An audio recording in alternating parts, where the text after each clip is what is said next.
Books are still amazing. They're basically like toys for all ages. Welcome to episode 6 of Hello Readers, a podcast coming to you from North Vancouver District Public Library. My name's Micah. And Micah, how old are you? I am 8 years old. Okay. Grade 3. Nice. And are you okay if I ask you some fun and funny questions? Totally. So first one, if you had a time machine, what time period would you travel to? Probably the future, I think, just to see what's ahead of me. What do you think makes someone smart? Something that makes someone smart is probably going to school, because it helps them learn. Yeah, it's a very, very practical. Yeah, probably everyone would say that. But they have to get their vocabulary up too. Okay. Like in reading. They have to do reading. Because usually in school, when you do your agendas at the end of the day, in grade 1, I did it at the start of the day, they do read 20 minutes. But last year in grade 2, it started to read 10 minutes, read 15 minutes, read 20 minutes, and still read 20 minutes in my grade 3 class now.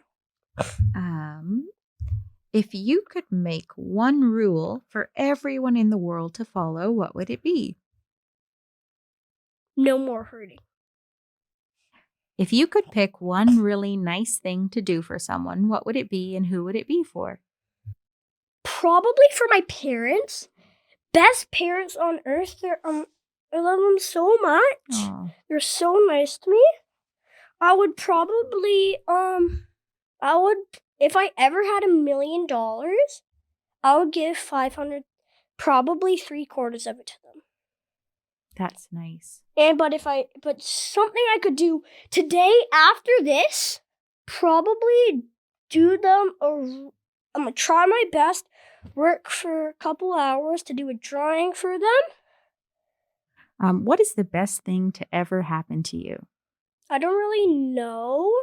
A fun thing is I went to Big Splash Water Park for the first time with my dad when I was in grade 1, when I was 6. There was one that I only went on 3 times because it was really scary. Oh, which one was that? I think it was the Boomerang. It was the newest one. I've seen water slides like that. I don't think I'll ever go on because I'm too scared. Mm-hmm. What is your favorite dessert? Birthday cake ice cream, because it's my favorite ice cream, I guess. Would you rather be a bird or a fish? A bird, because I kind of always wanted to fly. Not in an airplane, because I'm scared of flying in an airplane. But I kind of want to be a bird just to fly around, which is fun. Would you rather be able to read people's minds or be invisible? Invisible. Would you rather sail the seas or climb a mountain? Well, I mean, I've been on a ferry a lot of times. Probably not climb a mountain. What is your favorite subject at school? Favorite subject at school is library. Okay, so is that when your class just gets to go to the library and choose books? Yes, on Wednesdays. It's at the last thing we do after we do agendas, clean up. So what kind of books do you like to read?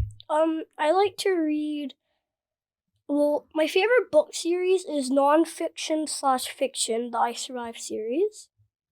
Okay, I'm familiar with I Survived. I really like nonfiction too. I like nonfiction. Sometimes I read fiction, but I like the I Survived. They're like my favorite book series. And why would you recommend I Survived to another kid who might be listening?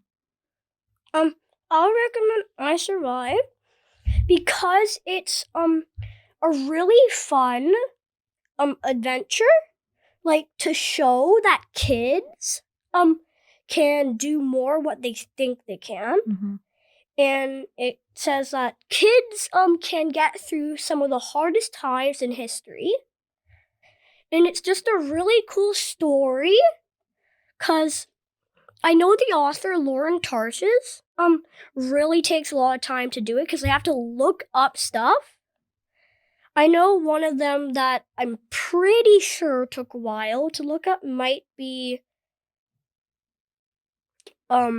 Destruction of Pompeii, AD 79. Okay. That one was the one that's timed like the most far back in history. Okay. And here's another question I have for you, because you're talking about like how kids survive these like Mhm. really difficult times in history. What do you think the world would be like if kids ran the world? It would be crazier, obviously. There would probably be more toy stores. But I know some kids don't really like toys. So maybe a couple bookstores still, because Nice. books are still amazing. They're basically like toys for all ages. I Maybe like when that. you What is your first memories of reading? Like, have you always enjoyed reading? I'm pretty sure it might have started off when I was pretty young. Maybe started 2 or 3 Mhm. when my mom read me books that we might have gotten from the library or that we owned for a bedtime story. Nice. And then after that, after like a while, maybe like couple months of that, I might have started to read my first words. Mhm. Because I don't really remember that far back, but I'm pretty sure that might be correct. Okay. So we've talked about I Survived. Is there some other books that you'd like to recommend to children who are listening to our podcast? Maybe like Garfield. I used to read them a lot in grade 1, just starting to pick them up again. And I used to like the Babysitter's Club, but I don't really like them anymore. But they were really cool. I liked them a lot. Maybe recommend those. Diary of a Wimpy Kid. Amazing. I learned them before I survived. I used to just look at the pictures in them. Mm-hmm. In grade 2 last year, I started finally to start reading my first one. I read the third book, The Last Straw, first. Amazing books. The only one I haven't read was the newest one, 16th, because I started to fall out of them. But amazing series. Diary of a Wimpy Kid. It's by Jeff Kenny. If there was one book that you think every child should read, what do you think it would be? I Survived the American Revolution, 1776. Favorite book? There's not a lot in copies.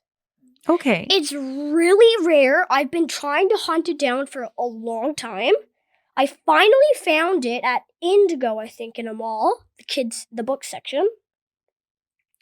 I freaked out, and I told my dad, and I was super excited. Then I read it. It was Okay. really good, amazing. What makes that one like the best one? Well, in this one, the kid, it was actually really tough for it. He was orphaned. The only other person in his family was his uncle, but his uncle was really mean. He was just basically a slave in it by his uncle, and he actually, he stood up in the thing. He stood up in it for a younger kid that was a slave, maybe like a 4-year-old, and his mother. Nathan stood up for him.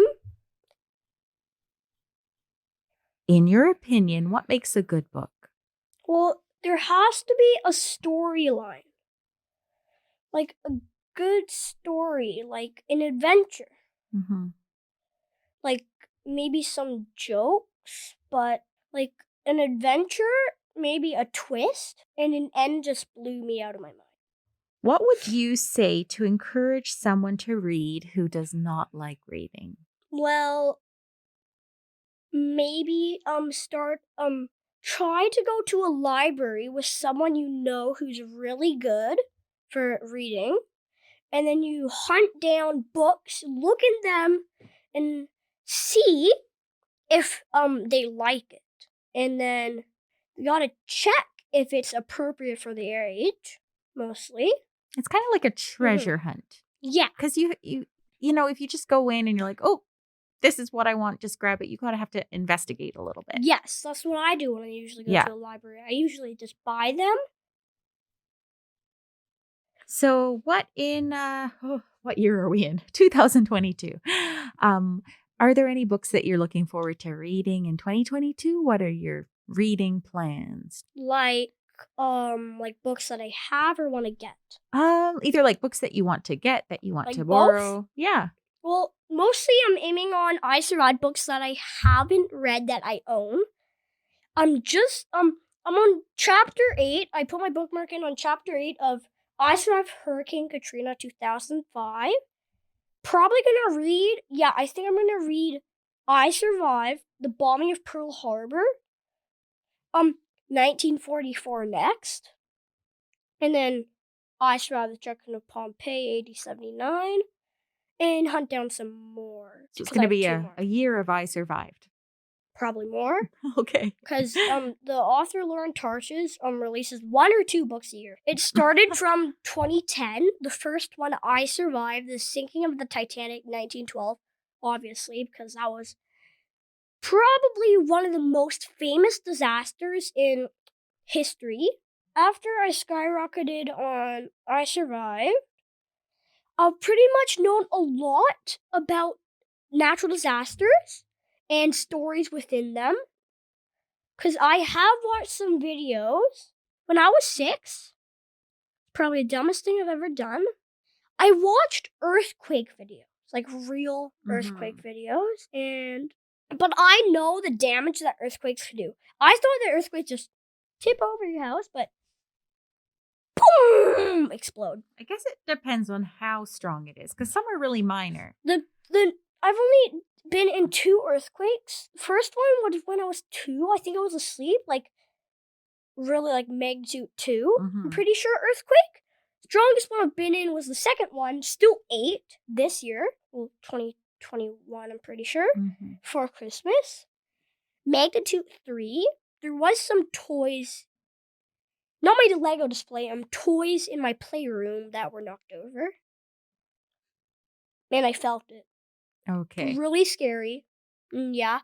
I know that the strongest earthquake in history, human history, was actually magnitude 9.7, 9.8, 9.9, I don't know. And then but the strongest, not in human history, strongest in history, magnitude 13, the dinosaurs period, probably wiped out a bunch of dinosaurs. I think there's a lot of different theories on what caused extinction of the dinosaurs. Yes. Yeah, now would be the chance if you have any more books you want to talk about, or any more reading tips you have to share with our audience. Well, usually when you read, you should have a quiet space. Get comfy. Choose the right book you want, and don't read for too long, because if you read for too long, hurts your head. And if you read for too short, probably not going to get anything done in that book. Yeah, so just the right amount of time commitment.